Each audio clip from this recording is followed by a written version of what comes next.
Alô, galera ligada aqui no De Olho no Jogo, sexta-feira, dia de quartas de final da Copa do Mundo, dia de Brasil e Croácia, dia de Holanda e Argentina. Será que vai dar Brasil e Argentina na semifinal da Copa? Sem dúvida alguma, seria um ingrediente a mais aí para o Mundial do Catar. Mas, num dia tão importante, temos aqui conteúdo novo no canal, um bate-papo bem legal com o treinador Alan Al, bastante conhecido aqui do futebol paranaense, um trabalho bem bacana no Paraná Clube na temporada 2020, trabalho de muito sucesso nas categorias de base do Coritiba, foi jogador do Coxa por muito tempo como zagueiro, além aqui do futebol paranaense, um nome bastante conhecido em Cuiabá, foi o treinador do acesso do Cuiabá para a primeira divisão, está lá até hoje, o Alan foi o treinador que conseguiu o acesso com a equipe do Cuiabá. Em 2022 realizou um trabalho bem bacana no Vila Nova, pegou o Vila na lanterna na Série B, uma situação dramática, conseguiu escapar do rebaixamento com rodadas de antecedência, ficou no meio da tabela, então tem muita história o Alan Al como treinador. Mas hoje aqui nós não vamos querer saber do trabalho do Alan Al, não vamos querer saber aí um pouco do que o Alan pensa de futebol, qual a forma que ele gosta de preparar as suas equipes, falar dos próprios trabalhos. A gente vai escutar o Alan Al falando de Copa do Mundo, falando de seleção brasileira, falando do ataque francês, o poderoso ataque francês com Mbappé, Griezmann e Giroud e Dembélé também. Vamos escutar bastante o Alan falando aí da Croácia, adversário do Brasil, nesta sexta-feira. Muito sobre Marrocos, uma equipe que agradou bastante aí ao Alan Al Marrocos, Cristiano Ronaldo no banco de reservas também é assunto aqui no De Olho no Jogo. Então, antes de mais nada, antes da gente começar aqui esse bate-papo como o Alan Al, aqueles pedidos tradicionais para todos vocês que se ligam aqui no De Olho no Jogo. O primeiro, aquele pedido de sempre, aquele pedido tradicional, modesto pedido para que vocês, por favor, se inscrevam aqui no canal De Olho no Jogo, deixem o seu like no vídeo, comentem, deixem seu comentário aqui na caixa de comentários. Não é uma live, mas certamente vai render muitos conteúdos legais, muitos ensinamentos. Pode falar o que você concorda, o que te surpreendeu das argumentações do Alan, o que você não concorda tanto. Ajude o De Olho no Jogo, ajude a fazer o De Olho no Jogo a seguir crescendo aqui dentro do YouTube. E o segundo pedido, para ir lá na KTO.com, faça o seu registro, use o cupom De Olho no Jogo, você ganha 20% de bônus. Usou o cupom De Olho no Jogo, depositou R$ 250, vai ter trezentão para brincar em Copa do Mundo. Por exemplo, para essa sexta-feira, se você está botando fé em vitórias tranquilas aí de Brasil e Argentina que vão se enfrentar na semifinal, uma aposta casada nas duas seleções, você vai estar recebendo 3,5 de retorno, ou seja, depositou cinquentão, vai estar recebendo aí mais de R$ 150, em casos, é claro, de vitória de Brasil e Argentina. Então, entre lá na KTO.com, faça o seu registro usando o cupom De Olho no Jogo. Agora, vamos para o que interessa. Vamos para a entrevista com Alan Al aqui no De Olho no Jogo.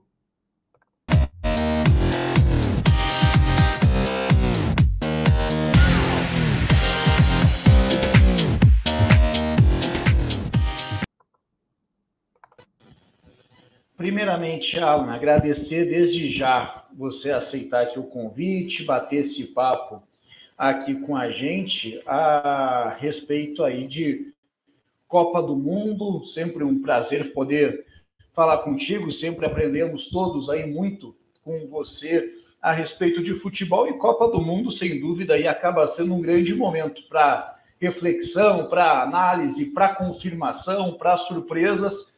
Eu queria saber de você como tem sido para você essa Copa do Mundo, que tem te chamado a atenção aí nas equipes, especialmente entre as favoritas, França, Brasil, e até mesmo aí na grande surpresa, a grande sensação da Copa, que é a equipe do Marrocos. Alan, boa tarde.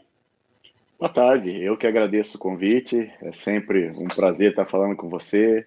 Você é um dos profissionais aí de alto nível, que a gente tem uma amizade, uma relação muito boa, né? E sou muito grato, né, no período que eu tive no Paraná Clube, por todas as conversas que a gente teve, por todos os momentos ali profissionais que nós tivemos, e acabou aumentando por uma amizade que vai além do futebol. Então é um prazer aí estar falando com você e desejando toda a sorte do mundo aí nessa empreitada. O que a gente vem vendo na Copa justamente vem surpreendendo um pouco, são essas zebras, né, entre aspas, né? É uma competição muito difícil, de alto nível, onde você não pode, de maneira nenhuma, achar que tem alguma vantagem, seja dentro de campo, pela performance que você vem desenvolvendo, ou fora, pela história que a camisa representa, isso independente de qualquer seleção, e fica muito claro, né, que a competitividade, o alto nível, ele é definido em detalhes, né? Mas a gente aí tá esperançoso, tá feliz e com o desempenho da seleção, da nossa seleção, e a gente espera aí que a gente consiga esse hexa aí que é tão importante para todos nós torcedores e para todos nós profissionais do futebol, né? Que vivemos disso. Acho que a valorização de uma seleção, ela acaba valorizando todo mundo, seja treinador, jogador, imprensa, que trabalha nesse ramo, que trabalha com o futebol.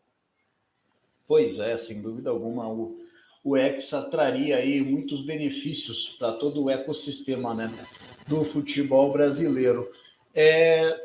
Sem contar o Brasil ainda, Alan, daqui a pouco a gente aprofunda aí na seleção brasileira comandada pelo Tite, que entra em campo amanhã aí pela fase quartas de final contra a Croácia. Mas qual seleção, aí pode até envolver já alguma eliminada, mas qual seleção que mais te chama a atenção, além da seleção brasileira? Qual futebol assim que mais te agradou até aqui nessa Copa do Mundo? Tem alguma ou são alguns? Como que os teus olhos aí têm analisado os times aí na Copa do Mundo? Eu vejo duas seleções que me chamam muito a atenção em dois momentos distintos, né? Ofensivamente, a equipe da França é uma equipe muito forte, é uma equipe que tem uma variação muito grande, uma construção muito bem feita, e não só de uma maneira, né? Ela sabe trabalhar em transição, ela sabe trabalhar construindo, ela tem jogadores que têm um poder de decisão e de finalização muito grande. Então é uma seleção que me chama muita atenção e que encontrou um pouco mais o equilíbrio defensivo durante a Copa, né? Até que mais seguros e demonstrou um futebol que atenção. E Marrocos, né? Marrocos pelo sistema defensivo, pela aplicação tática dos jogadores, pela leitura do treinador de saber a limitação da sua seleção e se postar de uma maneira muito inteligente, muito equilibrada, sem deixar de jogar futebol, né? Não é uma equipe que se defende com os 11 e abre mão de jogar futebol, mas sim sabe das limitações e sabe dos pontos fortes também que tem quando está com a bola.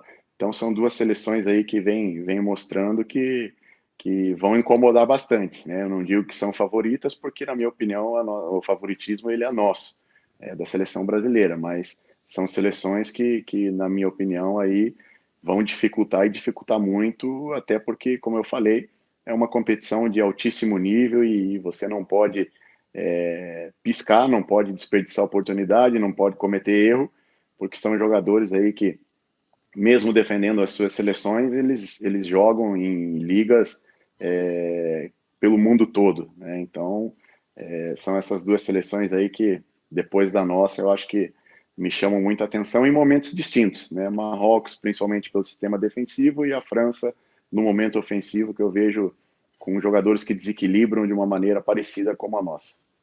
O que do Marrocos me chama muito a atenção, primeiro, né, é a organização e intensidade que a equipe consegue colocar ali durante os jogos, mas o que me chama muito a atenção é que talvez seja a equipe dessa Copa que mais use os corredores, né, mais use ali os jogadores externos para jogar com bola.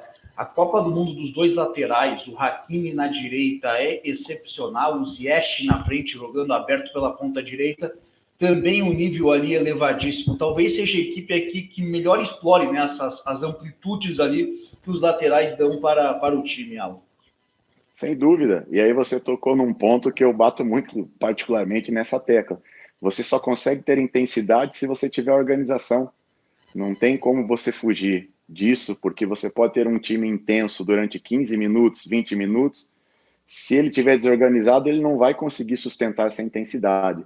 Então, essa organização do Marrocos, né, de saber se defender organizado, posicionado, e no momento que está com a bola, usar o lado do campo, usar os espaços que os adversários deixam, né, principalmente pelas laterais, que no momento ofensivo, a maioria das seleções elas estão atacando com os dois laterais ao mesmo tempo, fazendo uma modelagem um pouco diferente, né? Não segurando um lateral, mas sim espetando os dois e trabalhando com os dois volantes um pouquinho mais por trás. Quase todos, né, vêm fazendo isso quando não fazem com 3 zagueiros. E é justamente nesse espaço que os laterais deixam nas costas que o Marrocos aproveita muito bem. Não só com a individualidade, mas com essa intensidade, com essa velocidade, né, de jogadores de muita dinâmica, de muita intensidade, de muita mobilidade sem a bola, que no momento que eles recuperam essa bola, eles têm, pela organização, eles estão com fôlego ali bom para poder chegar no gol do adversário. Então isso, como você falou, é uma coisa que vem chamando muita atenção. E, embora, Alan, eu considere assim, a Espanha me empolgou na Copa do Mundo mais do que a seleção portuguesa, embora Portugal tenha feito essa goleada aí 6-1 em cima da Suíça, tenha ótimos jovens jogadores ali, o Bruno Fernandes, o Rafael Leão, o Bernardo Silva já um pouco mais rodado, eu acreditava mais na Espanha. Só que eu vejo o Portugal com mais capacidade para incomodar Marrocos por conta dos extremos. A gente está falando de um João Félix, de um Bernardo Silva, jogadores que se movimentam muito, que tem o drible, tem o arremate de média a longa distância, enquanto a Espanha é um jogo um pouco mais previsível. Não é falar que é tudo errado, mas é um time muito do toque da bola, não tem muita finalização de fora da entrada da grande área, não tem muito drible. Portugal acho que é um estilo que casa melhor para enfrentar o Marrocos do que a Espanha, que é um jogo um pouco mais previsível, muita posse de bola, mas pouca contundência. Acredito que Marrocos vai ter mais dificuldade para parar esse sistema ofensivo aí de Portugal, que é um pouco mais imprevisível, você concorda? Sem dúvida. A escola espanhola, né, muito divulgada aí, difundida pelo Guardiola, é uma escola de posse, é uma escola de troca de passes, né, de um volume ofensivo muito grande, mas sem aquela agressividade, né? E as equipes, por essa escola já ter alguns anos dessa maneira, os adversários, tanto seleções como times, aprenderam a se defender, né? Aprenderam a jogar contra uma equipe que procura propor o jogo durante todo o momento. E essa proposta de jogo com a bola, ela também causa um desgaste físico. Ela também causa uma responsabilidade maior, talvez, às vezes, do que o necessário em alguns momentos do jogo. Porque um erro que você comete, você acaba deixando todo o sistema defensivo exposto. E aí tira um pouco também daquilo que a nossa escola sempre prioriza, né? Que é o improviso, que é o drible, que é uma finalização de média distância procurando surpreender o goleiro. Então, a seleção da Espanha, ela se limitou muito, no meu ver, a jogar em cima desse sistema, dessa escola, né? E tirou um pouco aquela característica de alguns jogadores que poderiam ter um destaque um pouquinho maior, né? E já Portugal mostrou isso no último jogo, que esse improviso, que essa qualidade individual dentro de uma organização pode surpreender o adversário, né?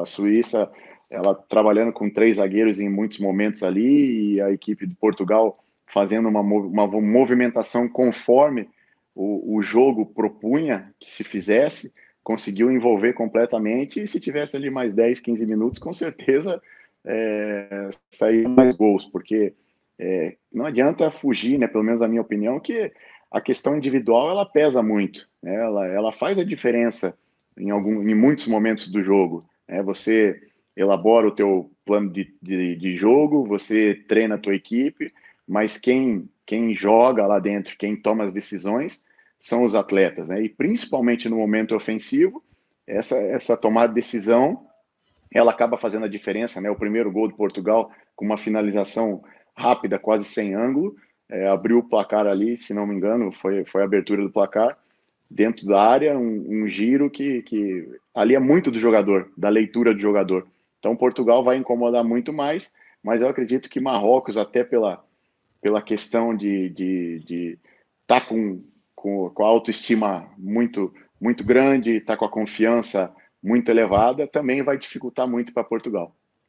E, Alan, você tocou ali durante a resposta, falando do ataque português, em algo que vem sendo uma crítica ali ao Luiz Henrique, à escola espanhola, que é a falta ali do drible, a falta do arremate. Mas você apontou ali já, a tomada de decisão é do jogador. Você é treinador. Cara, eu não consigo acreditar que algum treinador do mundo vai falar, não, aqui você é proibido de driblar, você não vai poder tentar chutar, você tem que tocar. Pode dar orientação ou outra, mas tem situações que é no campo, é o jogador que vai ter que ter ali a liberdade, o improviso. E aí o outro ponto que eu vou querer abordar contigo, já do ataque português, vou até deixar você em tela cheia aqui, não me estranhe, que é essa situação envolvendo o Cristiano Ronaldo.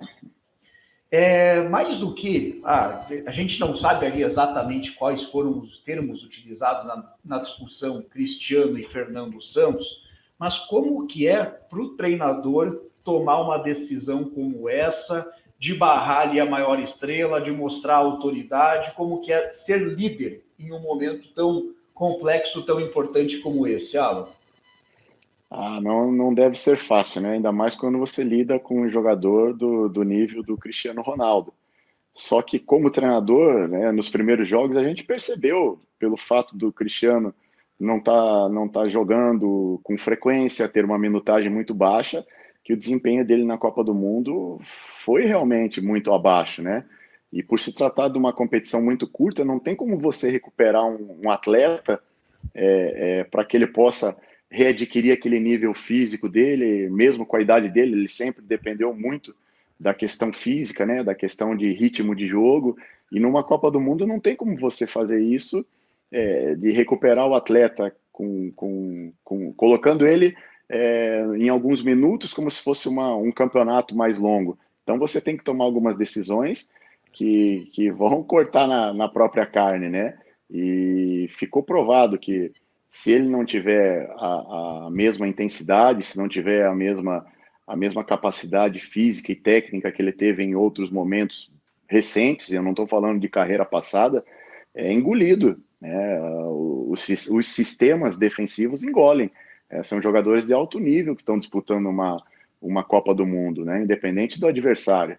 Então, acho que esse tipo de decisão, ele acabou mostrando para o grupo também que vai jogar aquele que estiver na melhor condição, independente de quem seja, e isso acaba criando uma mobilização maior de todos, e dentro de um respeito, você tem que tomar essa decisão como treinador, né? Você não vai conseguir agradar todo mundo, né? Às vezes você não consegue nem agradar os 11 que iniciam jogando, então imagina você agradar 28 jogadores, 26 jogadores. Então esse tipo de situação ele tem que ser do treinador, né? E ele sabe também o que o atleta pode render e o que não vem rendendo. E isso acaba afetando os companheiros, né? Você acaba forçando uma jogada por aquilo que você espera que o Cristiano renda e ele não rende, acaba gerando um contra-ataque, acaba gerando um desgaste, acaba gerando uma série de situações dentro do campo que prejudicam o time. E eu acho que ele tomou a decisão certa, né? Não estamos aqui questionando a qualidade do atleta, né? Não estamos questionando a qualidade do Cristiano Ronaldo, e sim o momento, né? Copa do Mundo é o momento, você tem que colocar o jogador ali que é tiro curto, mesmo que seja um ídolo da esfera dele. Então a equipe do ganha foi por uma incidência, por da substituição do treinador, da resposta do atleta, mas sim porque ele sabe o que está acontecendo ali no dia a dia e algumas decisões, mesmo chocando torcedores, eu já passei muito por isso, você tem que tomar, não pode fugir disso. E, Alan, um outro aspecto que eu tenho na minha cabeça eu não sei se o Fernando Santos não vai puxar o Cristiano Ronaldo para a Copa do Mundo com essa atitude, porque Óbvio que, pessoalmente, a gente nunca passou perto do Cristiano Ronaldo, mas ali tem um competidor. Ali tem alguém obcecado, tem alguém que quer recorde, quer número, quer fazer história, e ele estava no momento da carreira, até por não ter feito a pré-temporada no Manchester, que parecia já não ser mais, não está mais tão afim da coisa. Eu não sei se o Fernando Santos não devolveu ele para a terra, não vai puxar que é o Cristiano, Copa do Mundo rolando, meu filho Portugal está entre os 8, dá para chegar entre os 4, e se você vier junto, é possível fazer história de vez, além da parte física. Esse jogo contra o Marrocos, até pela forma intensa como a equipe do Marrocos joga, o Cristiano começando, a chance dele ser engolido era imensa. Entrando ali pelos 20, 25 do segundo tempo, já vai pegar o jogo, claro, pode estar 1-0 Portugal, pode estar 0-0, 1-0 Marrocos, isso é imprevisível, mas o nível de desgaste já vai ser outro. Pode tirar proveito nessas duas esferas, Alan? Sem dúvida, sem dúvida. Jogadores desse nível, né, que já têm a carreira definida, já são consagrados mundialmente, o que move eles é o desafio, não é mais o dinheiro, não é mais a fama, não é mais nada disso. O que leva atletas assim desse nível são os desafios que você propõe a ele, né? Que enfrenta, que ele vê à frente dele. Eu acredito que isso também é uma estratégia do treinador, né? Ou a gente mexe com o brilho do Cristiano Ronaldo, ou então a gente não conta mais com ele. Não tem meio termo, né? O atleta, ele não existe meio termo. Seja atleta de uma esfera astronômica, como é o Cristiano Ronaldo, ou seja um atleta que esteja numa situação de menor posição no futebol. Não existe meio termo. Então, isso eu acredito que vai fazer, porque ele mal fisicamente, ou ele não rendendo o que ele pode render, o poder de decisão, o poder de resolver uma partida, ele não perde, nem com a idade, nem com a questão física, nem com nada. Fica aí o exemplo que a gente viu aí nos 20, 15 minutos que ele jogou contra a Suíça, teve 3 oportunidades. Então, um jogador do nível dele, eu acho que direcionando para esse lado do desafio, não tirando, né, a confiança, e sim a relação dos dois, né, fica muito clara, que é muito íntima, é muito próxima, e é óbvio que nenhum jogador gosta de ser substituído. Eu já tive jogadores que eu tenho um relacionamento excelente fora de campo, mas no momento ali dentro do campo, quando você substituía o cara, ele ficava, com o perdão da palavra, ficava meio puto. E você tem que saber gerir isso. Depois você resolve, depois você conversa. Então, acho que esse ponto que você tocou vai ser uma coisa a mais, vai ser um plus aí para que o Cristiano possa render muito mais do que ele vem rendendo, e o jogador, mais do que ninguém, ele pode não expor, numa entrevista, ele pode expor ali quando estão filmando ele o descontentamento de estar no banco, mas o jogador profissional, e eu já tive do lado do atleta, já fui atleta, ele sabe quando ele está mal, ele sabe mais do que ninguém quando ele está mal, ele sabe mais do que ninguém por que ele está saindo do time, na maioria das vezes, é óbvio, né? Às vezes alguns treinadores não tomam a decisão certa, mas na maioria dos casos o jogador sabe o quanto ele pode render, o quanto ele não está rendendo, e eu acredito que esse caminho que você falou aí vai ser o que vai acontecer aí para o Cristiano Ronaldo, e aí é um problema, né? Um problema porque é um cara que faz a diferença, e um problema para os adversários que vai estar talvez maior do que vem sendo até agora. E, Alan, antes da gente passar para a seleção brasileira, caminhar para a reta final dessa nossa conversa, você elogiou muito ali a França no tema. O Mbappé, acho que dispensa qualquer tipo de comentário, qualquer tipo de apresentação. Mas, cara, a Copa do Mundo que o Griezmann está fazendo assim é impressionante, cara. É um jogador ali que dá o equilíbrio da França, trabalho sujo, sem bola, ele que muitas vezes faz o lançamento para o Mbappé para colocá-lo naquela condição da arrancada vertical, 1 contra 1, que ele tanto leva vantagem. Talvez a gente muito discute o Mbappé, mas talvez o segredo seja no Griezmann, que é quem dá toda essa liberdade para o Mbappé. Sem dúvida. Eu falo da França porque eu acho que é uma equipe ofensivamente completa. Tem o Griezmann, tem o Mbappé e tem o definidor, né, que me fugiu o nome dele, que é o cara que tem o poder de... E o Giroud, exato, o Giroud, que é o cara que tem um poder de finalização de um 9 que é muito acima da média, né? Então ele se posiciona e ele abraça toda hora o Mbappé, toda hora o Griezmann, porque são os caras que sabem a característica dele, e eu falo do sistema ofensivo da França justamente por esse ponto que você tocou. São jogadores que se completam, né? São jogadores que fazem, dentro da sua própria característica, um coletivo muito forte. É um coletivo ofensivo muito forte, né, que a gente está falando. Então, são jogadores aí que fazem a diferença, tanto individualmente como coletivamente. E é por isso que eu destaco muito a questão ofensiva da França, porque se encaixou de um jeito e cresceu de um jeito, né, nesses últimos jogos, que preocupa a gente aí, mas a gente, por outro lado, tem também um sistema defensivo muito equilibrado. Mas, Alan, quando vai enfrentar uma Igreja Quilate com tanto poderio ofensivo como é a França, até que ponto o treinador adversário, no caso agora o Southgate da Inglaterra, ele tem que abrir mão de alguns dos princípios do time para ter a precaução? Em outras palavras, assim, o que passa na cabeça do treinador para frear esse ataque?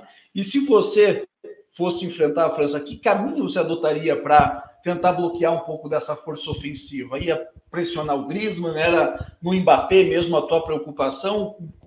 O que você imagina? Assim, qual seria o caminho para adotar e para um jogo aí com um adversário com um ataque tão potente? Eu acho que não tem que fugir muito, né, da tua característica, até mesmo porque os jogadores estão acostumados à maneira que você joga, né? O que você faz são adaptações.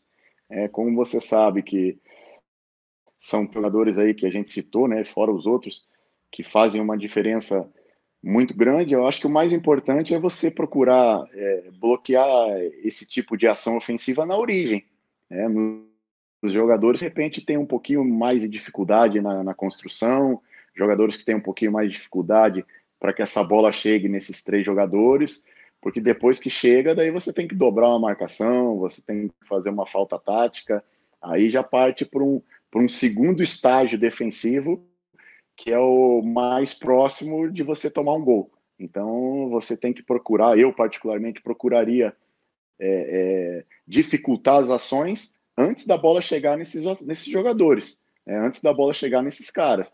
E quando chegasse numa posição já desconfortável, de uma dobra de marcação, de um direcionamento de marcação, porque se você deixar qualquer um desses 3 aí no mano a mano, a possibilidade de você ser batido é muito grande.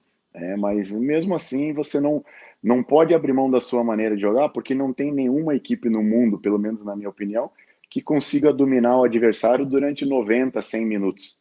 Você tem que estar bem posicionado defensivamente, mas quando você recuperar essa bola, você manter a tua organização para você poder agredir o adversário, seja num contra-ataque, né, seja numa transição, ou seja numa roubada de bola próximo do gol do adversário. Então, acho que não tem como você fugir muito da tua característica, porque senão você escolhe um caminho muito perigoso, que é só se defender durante 90, 95, 100 minutos, e isso, com certeza, em algum momento você vai falhar, e aí, pelo nível da competição, pelo nível dos adversários, essa falha, consequentemente, vai levar ao gol.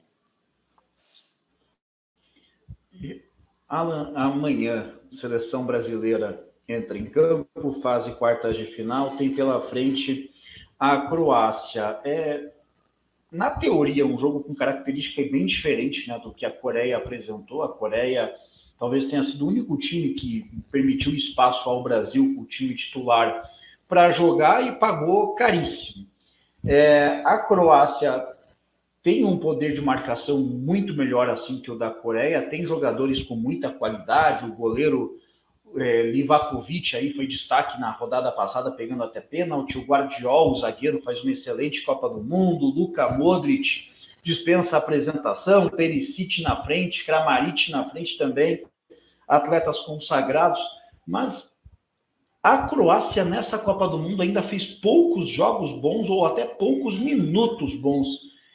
Claro, para o Brasil vai ser difícil, mas ainda assim vejo um favoritismo grande para a seleção brasileira. Vai ser muito surpreendente para mim se o Brasil ficar de fora. Não falo ter dificuldade, mas o de cair. Acredito numa vitória brasileira, pode ser sofrida, 1-0, 2-0, mas o Brasil tem muito volume, muito recurso. Não vejo a Croácia tendo o número assim do time do Tite. Concordo com você, né? E tem outro fator aí que, na minha opinião, influencia muito esse bom momento da seleção brasileira, que são jogadores experientes, mas são jogadores jovens, né? E você trabalhar com um jogador jovem, você tem que ter a confiança sempre elevada, você tem que ter a alegria sempre em alta, e isso mostrou, né, nos primeiros jogos ali, a gente estava um pouco travado, enfim, as coisas não estavam acontecendo, a gente procurando alternativas que fugiam da nossa característica, e quando a confiança ela elevou, acabou se tornando uma seleção que enche os olhos de todo mundo, até pela qualidade individual dos nossos atletas. Então eu acredito que a gente tem tudo aí para fazer um grande jogo, para fazer um grande placar, né, sabendo da dificuldade, mas que a gente pode sim vencer e vencer muito bem. E o jogo contra a Coreia, claro, teve uma excelente atuação ali, né, do Vini Júnior. Rafinha fez o melhor jogo dele na Copa, Richarlison voltou a jogar bem, mas não é coincidência, né? Tem muito a ver ali com a volta do Neymar ao time. É impressionante, assim, como ele consegue se associar com esses jogadores, como ele prende a atenção do adversário. Assim como a gente falou ali do Mbappé, do Griezmann, é um jogador de uma prateleira diferente, assim, é acima dos demais, né? Sem dúvida, né? E hoje ele tem uma característica de criar muito espaço para o companheiro, né? Pela qualidade dele, pela preocupação dos adversários, muitas vezes ele vem jogando sem bola, vem fazendo um posicionamento para dar um pouquinho mais de liberdade para os nossos homens de lado, da frente, e ao mesmo tempo transmite uma confiança muito grande, né, para esses jogadores. Os caras sabem que toda hora que toca a bola nele vai sair alguma coisa boa, vai sair algo diferente. E a questão individual da nossa seleção, né, ela é muito acima. Nós temos aí jogadores que ofensivamente, a gente estava falando da França, mas a nossa seleção não deve nada para ninguém.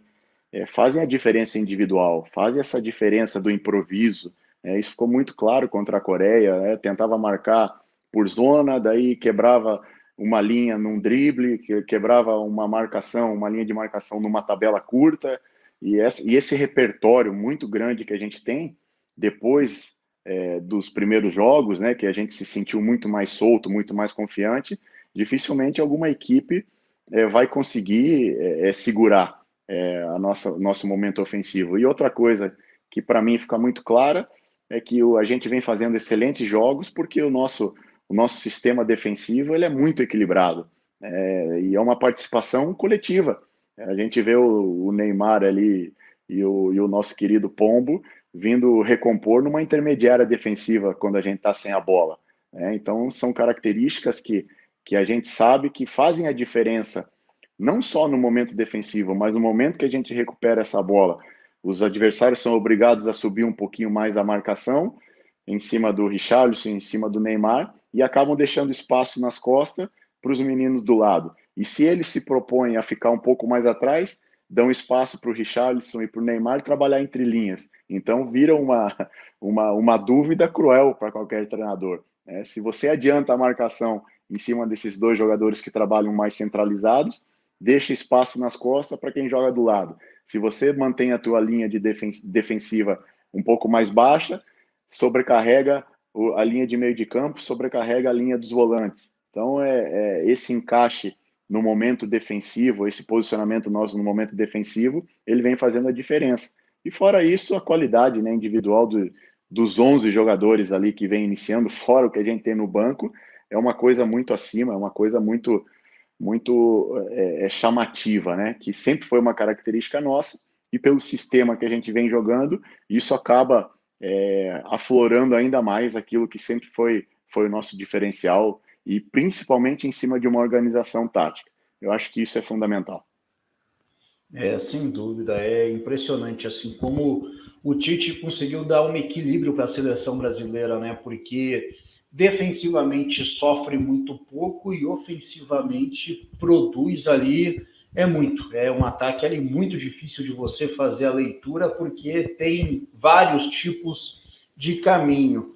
E um outro personagem dessa seleção, Marlon, é um jogador aí de uma posição que você conhece muito bem, que é o Thiago Silva, cara. Ele deu assistência aí contra a Coreia, vem fazendo uma Copa do Mundo em altíssimo nível. E não sei, talvez o Thiago Silva seja o zagueiro mais completo aí da história do futebol brasileiro, talvez. Sei que tem muita gente boa para essa discussão, mas o desse século atual aí eu acho que não tem muita dúvida não, né, cara? Ele põe todo mundo no bolso que está jogando em altíssimo nível aí há mais de 15 anos na Europa, seleção brasileira. Impressionante assim o nível do Thiago.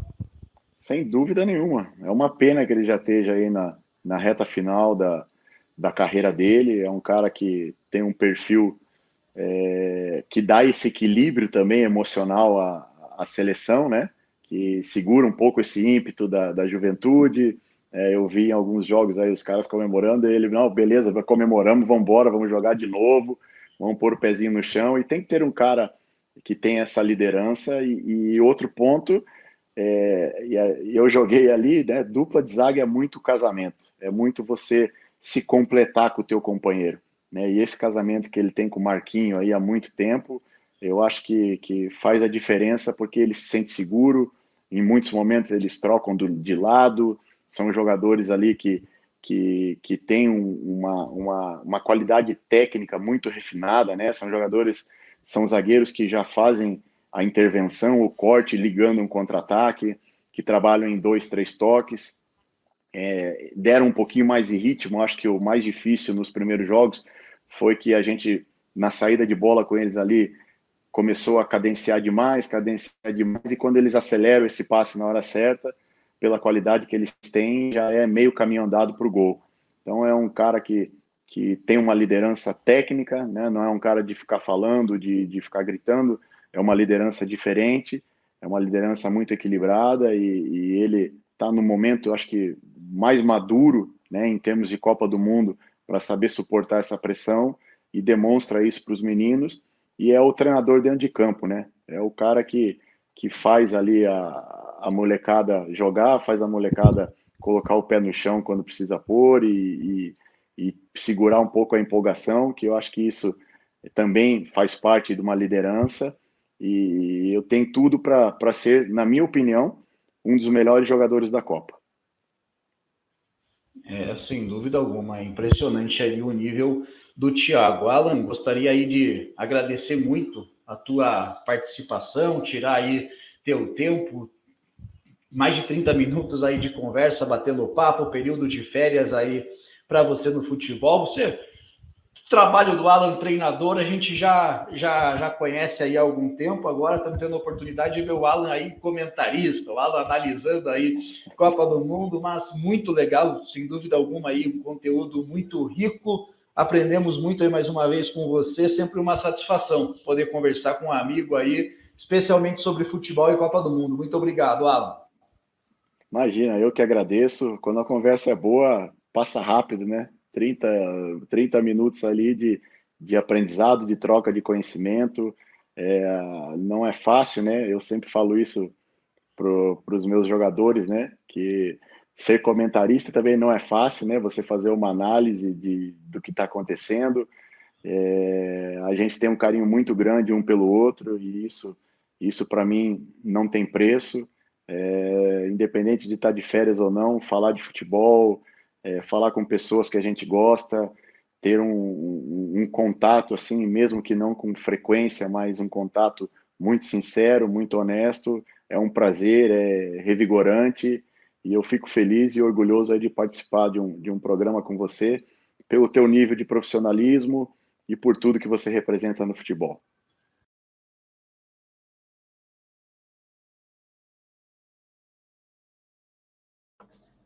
Isso aí, esse é o bate-papo com Alan Al a respeito aí de Copa do Mundo, dia de quartas de final do Mundial. Espero que todos vocês tenham gostado, tenham aprendido bastante aí como o professor Alan Al.